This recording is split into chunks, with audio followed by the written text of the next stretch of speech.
Assalamualaikum warahmatullahi wabarakatuh.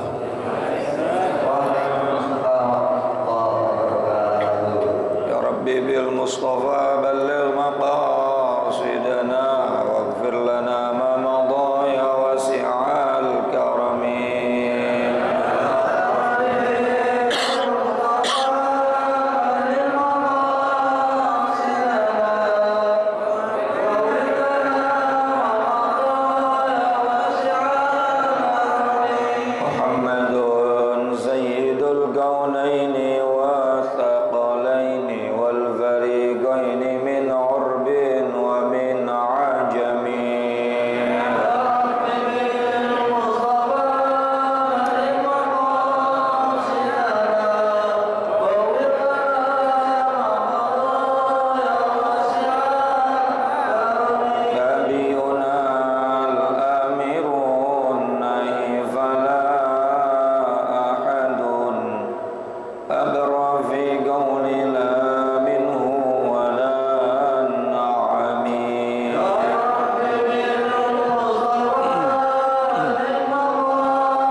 Allahumma salli wa sallim mubarik ala sayyidina wa maulana Muhammadin sayyidis sadat wa ala alihi wa sahbihi wa man tabi'ahum bi ihsanin ila yaumil qiyamah.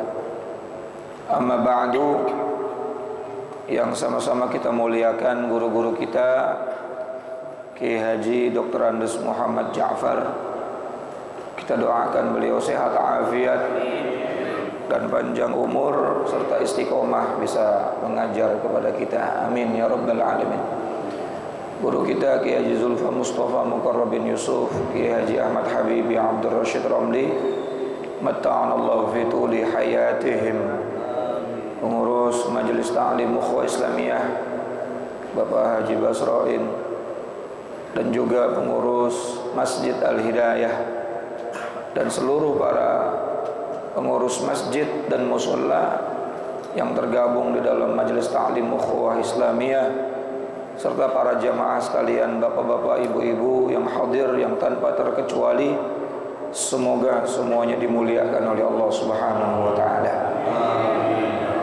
Tanpa berpanjang kalam, mari sama kita lanjutkan pembahasan kitab kita. Namun sebelumnya kita baca suratul Fatihah. Mudah-mudahan ilmu yang kita dapatkan pagi hari ini semuanya menjadi ilmu yang manfaat, ilmu yang bisa membuat kita selamat hidup di dunia sampai akhirat. Al-Fatihah bil qabul wa ila hadratir Rasul ala hadhihi niyyah wa ala kulli niyatin salihah wa ala man nawasalafus salih wa ila hadratin Nabil Mustafa Sayyidina wa Habibina Syafi'ina Maulana Muhammadin sallallahu alaihi wa alihi wasallam wa ala alihi wa azwajihi wa dhurriyyatihi wa ali baitihil kiram. Wa nakhussu khasatan li hadrati muallif hadzal kitab Sayyidi Syekh Zainuddin bin Ali Al-Malibari Al-Fannani wa Sayyidi Syekh Nawawi bin Umar Al-Jawi Al-Bandani wa usulihim wa furu'ihim anna Allah yu'li darajatihim fil jannah wa yu'idu alaina min barakatihim wa asrarihim wa anwarihim wa ulumihim wa nafahatihim fid dini wad dunya wal akhirah wa ila arwahi walidina wa abaina wa jami'il muslimina wal muslimat wal mu'minina wal mu'minat wa ila hadratin nabiy al-Fatihah. A'udzu billahi minasy syaithanir rajim. Bismillahirrahmanirrahim.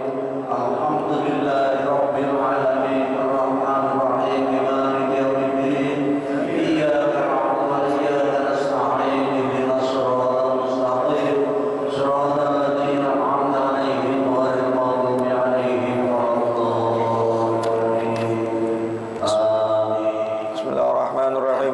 المصنف رحمه الله تعالى ونفعنا بعلومه وأمدنا بأسراره في الدارين آمين. Halaman berapa, Pak? 59. Bismillahirrahmanirrahim. Wa an Ali ibni Abi Thalib, dan dari sahabat Ali bin Abi Thalib karramallahu wajhahu wa radiyallahu anhu, qala, beliau berkata, qala Nabi sallallahu alaihi wasallam, idza arada, apabila di antara kalian,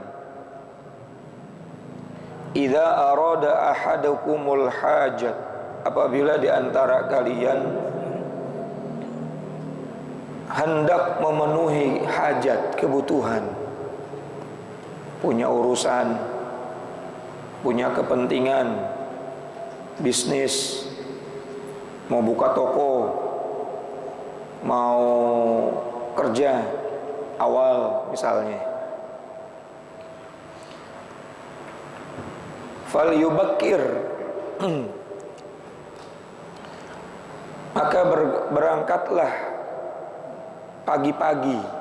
Yubakkir itu diambil dari kalimat bakar ya. Bakar itu artinya apa? Perawan. Masih subuh, masih perawan, masih belum ada kegiatan apapun. Fal yubakkir, maka berangkatlah untuk memenuhi hajat tersebut dari waktu sangat pagi. Yaumal Khamis, pada hari Kamis. Wal yaqra, dan bacalah, idza kharaja min manzilatin, kalau kamu keluar dari tempat tinggalmu, akhir surati Ali Imran, membaca akhir satu ayat dari surat Ali Imran. Ya, Ali Imran, bukan Al Imran. Kalau Al Imran salah deh. Ali Imran. Ali itu artinya keluarga Imran. Surat ketiga ya, setelah Al-Fatihah, kemudian Al-Baqarah, lalu Ali Imran. Lalu wa ayat al-kursi, membaca ayat kursi. Wa inna anzalnahu fi lailatul qadr, dan membaca surat Al-Qadr, inna anzalnahu fi lailatul qadr. Wa ummul kitab, dan juga membaca surat Al-Fatihah. Jadi satu ayat surat Ali Imran, lalu membaca ayat kursi, lalu membaca inna anzalnahu fi lailatul qadr, kemudian membaca surat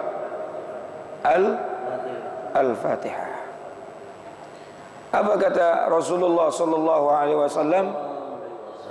Fa inna fiha, karena sesungguhnya dengan ayat-ayat tersebut yang kita baca sebelum kita keluar dari rumah kita pada hari Kamis di pagi-pagi hari itu, hawaijud dunya wal akhirah, akan memenuhi daripada hajat-hajat kita dari urusan dunia dan juga hajat-hajat kita dari urusan akhirat. Ini yang ngajarin langsung Nabi.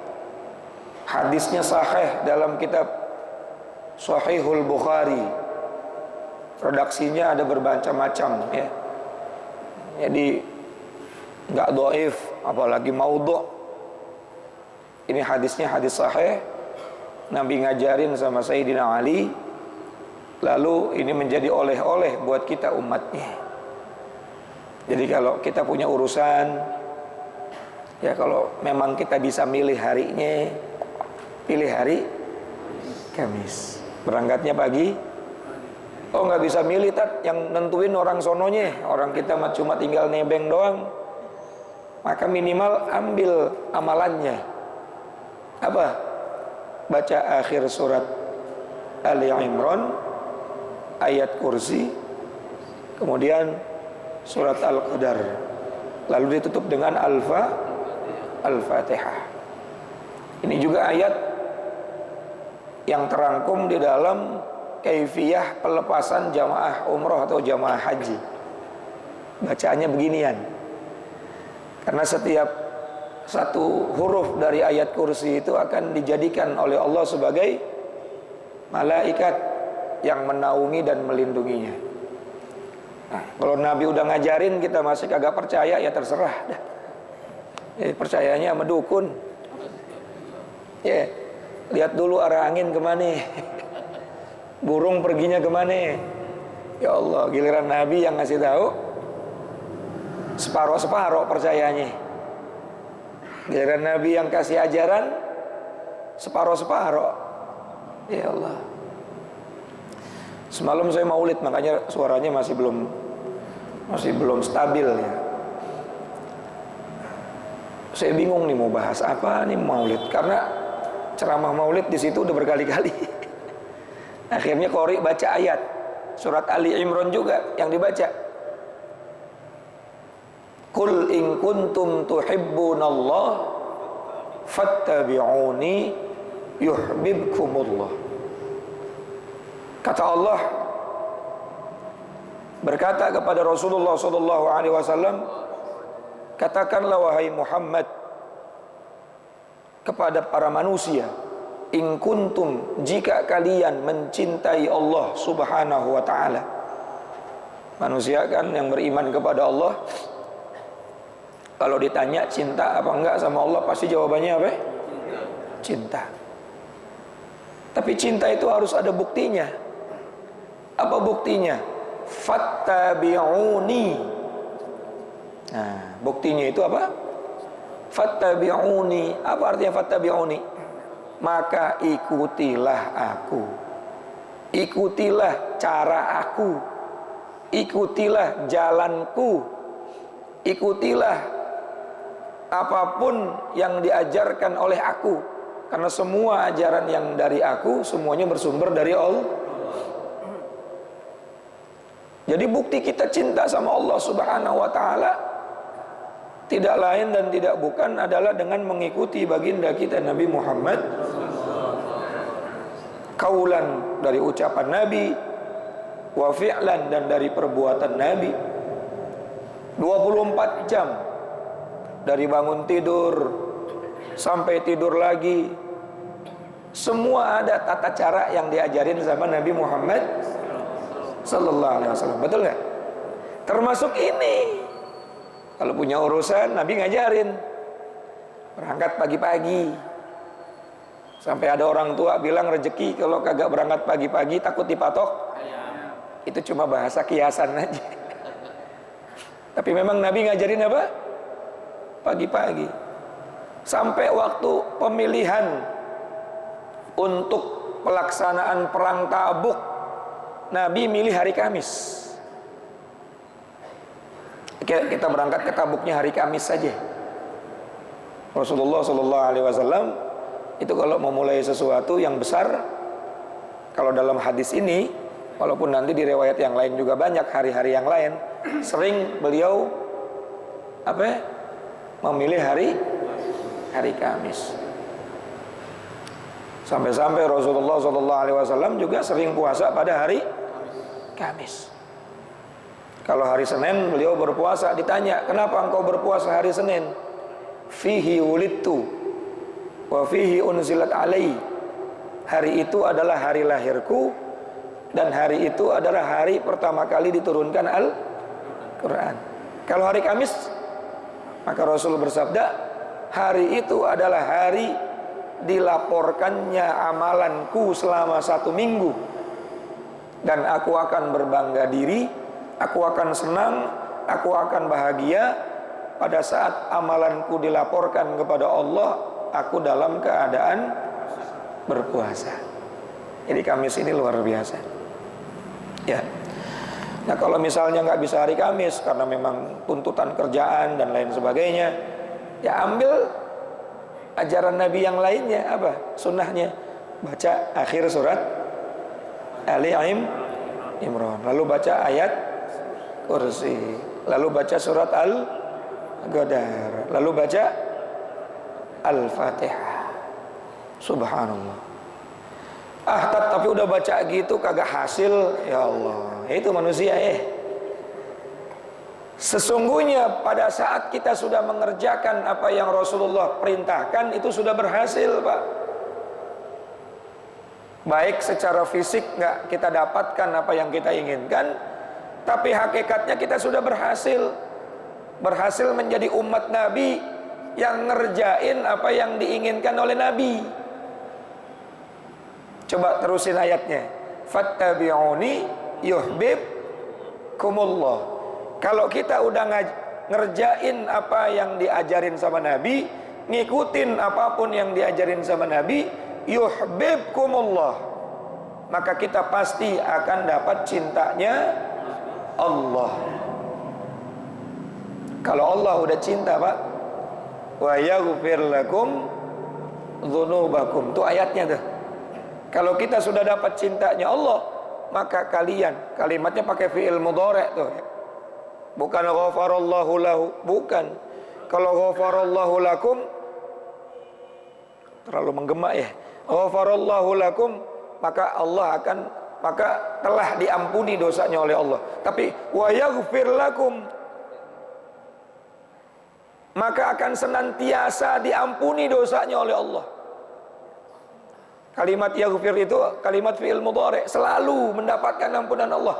Jadi pada saat Bapak ngikutin apapun yang Nabi ajarin, saat itu secara otomatis Allah ngampunin dosa kita. Masya Allah, nggak pakai istighfar. Saya ambil contoh. Nabi ngajarin minum dimulai dengan Bismillahirrahmanirrahim, diakhiri dengan Alhamdulillahirrabbilalamin. Kita ngikutin, ini perbuatan Nabi. Secara otomatis saat kita melakukan itu sudah yaghfir lakum dzunubakum. Sesimpel itu. Coba ayatnya dibaca lagi. Qul in kuntum tuhibbunallah fattabi'uni. Katakan Muhammad kepada mereka, kalau kalian mencintai Allah, maka syaratnya supaya mendapatkan cintanya Allah, ikuti dulu jalan aku, bukan jalan yang lain. Mau keluar rumah bukan ikutin jalan yang lain, tapi jalannya mau pakai baju bukan ngikutin cara yang lain, tapi caranya Nabi. Kalau kita kan sering ngikutin cara yang lain.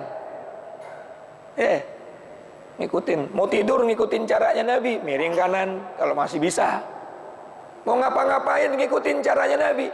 Kalau caranya Nabi udah kita ikutin, udah kita kerjain, yuhibbukumullah, udah pasti Allah bakal cinta sama kita.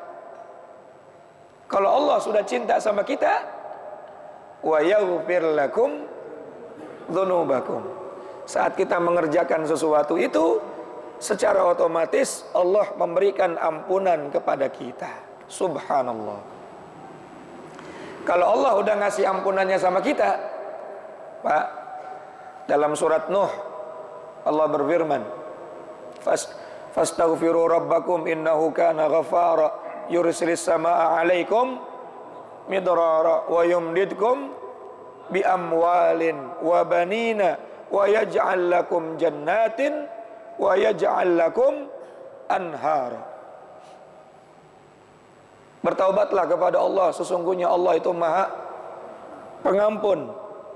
Kalau Allah sudah mengampuni dosa kita, yursilis samaa 'alaikum midrara, Allah akan turunkan hujan dari langit. Ini bahasa kias ya. Dulu Sayyidina Umar waktu jadi khalifah pernah didatangi oleh sekelompok kaum yang nggak hujan-hujan bertahun-tahun. Nggak hujan-hujan bertahun-tahun. Gimana caranya nih khalifah biar hujan? Maka Sayyidina Umar cuma bilang, fastaghfiru rabbakum. kalian semua bikin istighfar akbar gitu. Bikin taubat di tempat kalian. Kalau Allah udah ampunin dosa kalian, yursilis sama alaikum midrara, maka akan turunlah hujan dari langit. Dan ternyata setelah taubatnya diterima, hujan. Tapi ini juga bisa dimaknakan hujan itu adalah Allah akan turunkan rahmat yang besar kepada orang yang diampuni dosanya. Bukan cuma sampai di situ, wa yumdidukum bi amwalin, Allah akan limpah ruahkan harta yang banyak. Orang kalau udah diampunin dosanya, Pak, duit kagak habis-habis. Coba kita lihat para ulama, orang-orang soleh, orang-orang yang udah bersih hatinya, orang-orang yang hidupnya cuma istighfar, cuma taubat, cuma ibadah, bukan tambah miskin, tambah kah? Betul nggak? Wabanina, dan Allah akan berikan banin. Apa banin? Anak keturunan yang banyak, saleh salehah. 5 tahun saya nggak punya anak. Saat itu dapat ijazah dari guru-guru, Mit, lu banyakin baca istighfar. Berdua sama bini banyakin baca istighfar. Tambahin pakai baca sholawat. Lalu niatin amalan-amalan baik ente untuk ngapusin dosa ente. Gitu. Kalau Allah udah ampunin dosanya, Allah janji nggak mungkin bohong. Itu surat Nuh juz 29. Wa yumditkum bi amwalin, Allah akan limpah ruahkan harta yang banyak, wa banina, begitu pula anak keturunan. Subhanallah. Wa yaj'al lakum jannatin, dan Allah juga akan berikan kita surga, wa yaj'al lakum anhar. Jadi kalau udah dapat ampunan Allah, kelar semuanya, Pak. Paham ya, Pak? Kenapa ulama wali itu kalau doa sebentar kabul? Karena dosanya udah diampuni. Kita sampai tasbih putus. Bukan doanya nggak dikabul, tapi ada hijab antara kita dengan Allah. Yakni apa? Dosa. Maka perbanyak istighfar. Dan istighfar itu atau ampunan Allah itu bisa kita dapatkan saat kita menjalankan apapun yang Nabi ajar. Kayak ngaji kayak gini nih, otomatis dosa diampunin, Pak. Karena ini adalah ajaran tolabul ilmi. Betul nggak? Kalau niatnya baik, kalau niatnya ikhlas, kalau niatnya tulus mencari ridhonya Allah, duduknya udah mendapatkan ampunan dari Allah Subhanahu wa ta'ala. Dikuatkan lagi dengan hadis innal hasanat yudhibnas sayyiat. Sesungguhnya al hasanat, kebaikan-kebaikan yang kita kerjakan, yudhibnas sayyiat, itu secara otomatis dapat menghapuskan dosa-dosa kita di masa yang lampau. Jadi kalau kita udah ngerjain apa yang Nabi ajarin, hakikatnya udah berhasil. Kita kan ukuran berhasilnya kalau apa yang kita kepengen dapat, kan gitu ya. Betul nggak, Pak? Kalau yang kita pengenin kagak dapat, kita selalu nganggapnya apa? Gagal. Padahal Imam Hasan Al-Basri berkata, kalau aku punya hajat, lalu hajatku terkabul, maka aku akan bahagia. Tetapi ketika aku punya hajat, lalu hajatku tidak terkabul, maka aku lebih bahagia. Wow. Ada nggak yang udah kayak gitu, Pak, derajatnya? Apa alasannya? Kalau aku punya hajat, hajatku terkabul, maka itu adalah keinginanku. Sementara kalau aku punya hajat, aku sudah berikhtiar, aku sudah minta sama Allah, tapi tidak dikabul juga, aku lebih bahagia. Kenapa? Karena ini keinginannya Allah. Harusnya kita lebih bahagia dong, karena maunya siapa? Kalau udah maunya Allah pasti baik apa enggak? Kalau maunya kita bisa baik, bisa enggak. Tapi kalau udah maunya Allah, udah pasti baik. Jadi hasil atau tidak hasil itu kadang-kadang ukuran kita mau ukuran keinginan. Padahal saat kita sudah melakukan perintah Allah itu sudah berhasil. Betul nggak? Terlepas apa yang menjadi keinginan kita dikabul atau tidak dikabul. Karena kalau nggak dikabul, Allah pasti lebih tahu apa yang terbaik. Nah, jadi pada saat kita melakukan apa yang Rasulullah SAW ajarkan, maka bahagialah, gembiralah. Terlepas nanti itu akan hasil atau tidak hasil, maka minimal kita sudah melaksanakan perintahnya baginda kita Nabi Muhammad. Kalau sudah ngikutin Nabi Muhammad, yuhibbukumullah, maka Allah akan cinta sama kita. Kalau Allah sudah cinta sama kita, wa yaghfir lakum dzunubakum, hasilnya Allah bakal ampunin dosa-dosa kita. Nah, paling gampang tiap hari Pak makan baca bismillah pakai tangan kanan, udah yaghfir lakum dzunubakum tuh. Betul? Pakai baju tangan kanan, keluar yaghfir lakum dzunubakum, ampunan didapat. Nanti keluar masjid kaki kiri, ya Allah yaghfir lakum dzunubakum. Ternyata setiap hari 24 jam peluang kita mendapatkan ampunan besar sekali. Hanya dengan kita mengikuti sunnah Nabi, yaghfir lakum. Kalau dosa kita sedikit-sedikit dihapuskan oleh Allah sampai habis semua diampuni oleh Allah, maka wa yumditkum bi amwalin wa banina wa yaj'al lakum jannatin wa yaj'al lakum anhara. Harta diberikan melimpah ruah, anak diberikan soleh solehah. Di akhirat Allah akan berikan kita surga beserta seluruh fasilitas kenikmatannya. Maka afdolnya zikir itu kata Nabi 3 Pak. Afdolnya zikir, yang pertama la ilaha, yang kedua astaghfirullah, yang ketiga sallu alayya, bersolawat kepada Nabi. La ilaha illallah hisni, kata Nabi melalui hadis qudsi. Hadis qudsi itu firman-Nya Allah, firman Allah yang tidak ada dalam kata Allah, la ilaha illallah hisni, la ilaha illallah itu bentengku. Wa man qalaha, siapa orang yang membaca la ilaha illallah, dakhala hisni, hakikatnya dia masuk ke dalam bentengku.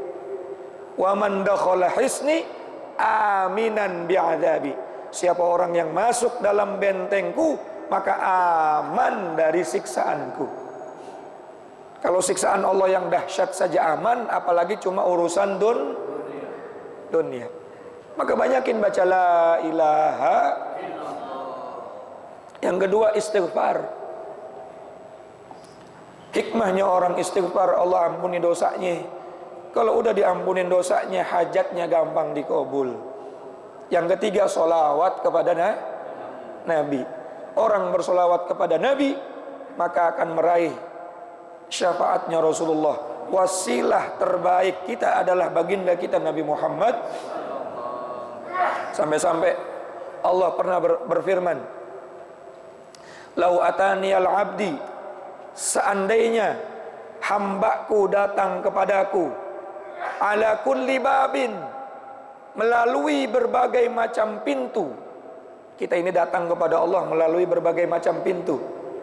Pintu sholat, datang kepada Allah kan ya. Pintu sodakoh, datang kepada Allah. Pintu ngaji kayak gini, datang kepada Allah. Apapun kita ibadah, hakikatnya kita mendatangi Allah. Tapi kata Allah, andai dia datang kepadaku melalui berbagai macam pintu, ma fatahtuhu baban, aku nggak akan buka pintu itu. Artinya ibadah kita nggak bakal diterima. Hatta atani khalfaka ya Muhammad, sampai dia mendatangiku melalui dirimu wahai Muhammad. Artinya kita bawa Nabi Muhammad setiap ibadah kita.